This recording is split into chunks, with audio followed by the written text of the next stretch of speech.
Salom aziz bolajonlar. Bugun sizlarga juda qiziqarli ertak aytib beraman. Yaxshilab joylaringizga yotib olib, meni diqqat bilan tinglang. Bog' egalari. Turli o'simliklar yetishtiradigan ikki do'st bor ekan. Ularning bog'idagi o'simliklarni ko'rgan insonlar hayratda qolar edilar.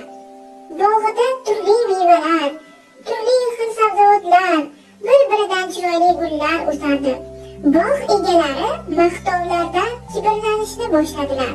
Shu bog'ning egasi biz bo'lgandan keyin bizniki go'zal bo'lmay, kimniki go'zal bo'lsin? Dunyodagi eng go'zal bog' bizning bog'imiz bo'lsa kerak. Bu bog'ni shu holga keltirguncha qancha mashaqqat tortdik axir, deyishar ekan.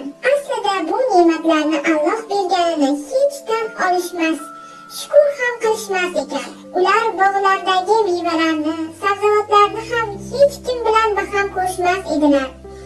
Kambag'al, nochor odamlar yordam so'rab kelishsa, biz qanday ishlayotgan bo'lsak, sizlar ham shunday ishlanglar, der ekanlar kibrlanib. Bir kuni qishloqqa bir donishmand kelibdi. U ham bog'ni ko'rib hayratlanibdi. Bog' egalari yana o'zlarini maqtayotganlarida donishmand ularga qarab shunday debdi: Shukr qilinmagan ne'matning umri qisqa bo'ladi. Allohning ne'matlari bilan kibrlanishning oqibati ayanchlidir. Uning izni bilan yashayapmiz. Yer, osmon, butun borliq unikidir. Donishmand gaplarini tugatar-tugatmas bog'bonlarning jahli chiqibdi. Agar biz kecha-yu kunduz ter to'kib ishlamasak, bu bog' cho'lga aylanar edi. Bu bog' biz tufayli shunday holga kelgan, deyishibdi. Donishmand ularga hech nima demay yo'lida davom etibdi. Bog'bonlar kech tushgandan so'ng uylariga kirmasdan oldin bog'lariga g'urur bilan qarab, ertagina mo'maygina daromad ko'ramiz, meva va sabzavotlarni terib bozorga yaxshigina pul qilamiz, deyishibdi. Ertalab bog'bonlar ko'zlariga ishonmay qolishibdi.